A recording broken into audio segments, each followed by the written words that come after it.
they came bounding over. Why'd you do it, son? Memory and the Origins of Alien starts out talking about Dan O'Bannon, who's the screenwriter of the film, and his early work with John Carpenter. Dan O'Bannon meets H.R. Geiger through Jadorowsky on the failed attempt of Jadorowsky's Dune, which was given its own documentary treatment back in 2013. Very good documentary, by the way. Not to be confused with a very good documentary about a very good filmmaker, because he is very bad at filmmaking.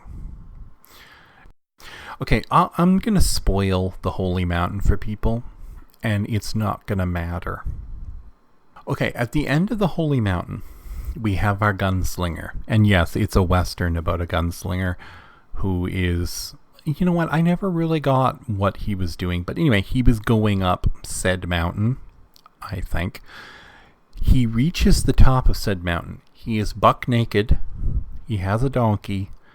And he decides to overwhelm the bad guy with sex. I want the truth! You can't handle the truth! That is the penultimate climax of the Holy Mountain. It has been spoiled.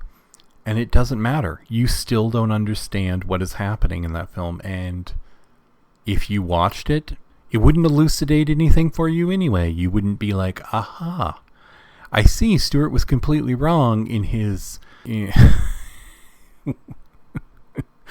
discussion of the allegorical way that Jadorowsky blew whatever, blah, blah, blah, blah, blah. No, it's just really bad.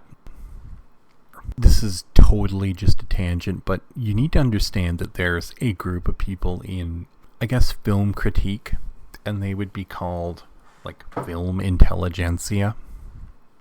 It's a very odd group of people. I think they're people who haven't had much fun in life. They've been restricted in some way. Their feelings have been hurt early in life. Somebody told them they were funny looking, and they decided that art should always be an unpleasant experience for them. You can explain why anything is good at any time for any reason. That's criticism. Criticism isn't actually like the truth. It's just somebody explaining why they think something should be a certain way.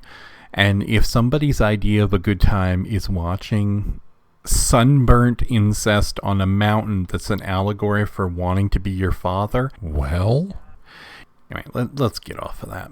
Memory seeks to have a group of people do interviews, and then it adds like a recreation scene to show what the person's talking about. So it's pretty generic in the way it's made. YouTube videos and most documentaries, most like Lifetime or History Channel documentaries do this format. So it's not much of a stretch that you would enjoy it if you liked Alien. But at one point, and this is the most important part of this review, is at one point there's this woman, and she shows up about an hour into the film spouting the serious buzzword feminist propaganda. Before this point, you've been talking to cast, journalists, and filmmakers, and all of a sudden this woman comes raging into the debate, and her name is Clarke Wolfe. The idea that Alien is addressing the guilt that a patriarchal society feels makes perfect sense to me. And she does a podcast, and that's all it says. It says Clarke Wolfe Sending the Wolf podcast. And I don't know what Sending the Wolf podcast is. I don't even know who Clarke Wolfe is. I think the problem with people like this being included in conversations is you are reaching so hard for this to be a narrative. I think the woman who's speaking before her is right.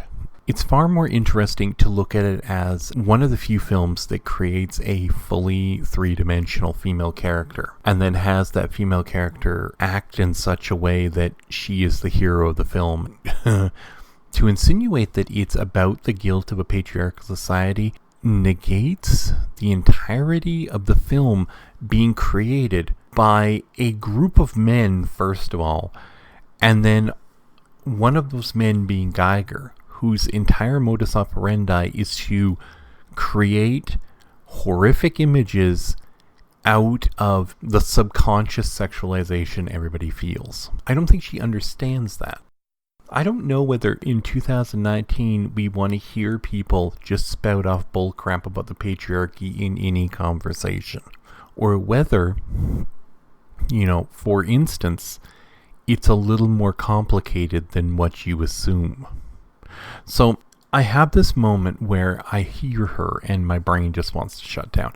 But she comes back, like she has a return. So there's like Clarke Wolfe the sequel where she talks about Ash. And Clarke Wolfe talking about Ash is hilarious because she starts off and she says Ash is a dick. And she's right. Like, Ash is the one motivating factor that creates everything in the film. He single-handedly introduces the life form onto the ship because he opens the door. He single-handedly allows the life form to gestate and then burst from this person. Like, he does all these things. He's a truly despicable character, and she's right, and she makes this good point. He was created by somebody else, and he's this autonomous, mechanical person, but reverses the entirety of what she's saying to just blanketly say that he's the misogynistic patriarchy. And the problem is Ash is an android. It doesn't want to have sex with women. It's an android. Like, in a weird way, Ian Holm's character is very paternal to the alien. There's a whole scene where he explains like the utter skill with which it uses and how they're so overmatched by the alien and how proud this machine is of the alien. He loves it. So Clarke Wolfe rounds out her explanation of Ash as the overarching patriarchy in Alien. And when people say things like this, I don't know whether they fully realize that there is a context to what they're saying. The overarching thing or sentience that is creating the situation is named Mother. Let that sink in. I don't know whether Clarke Wolfe has watched enough of the film or paid enough attention to anything other than her hatred for the patriarchy that she is able to realize the silliness of the insinuation. There's a definite point in the film where it's clear that what you're watching is a group of working people deal with a situation that is way above their pay grade. Like, these people are miners, and their job is not to go out and find aliens or in any way interact with any life form beyond transporting mind material back. A lot of the film is not centered around sexual politics, and this woman cannot see past it, and it makes me wonder on some level why she's included. She is extreme cringe.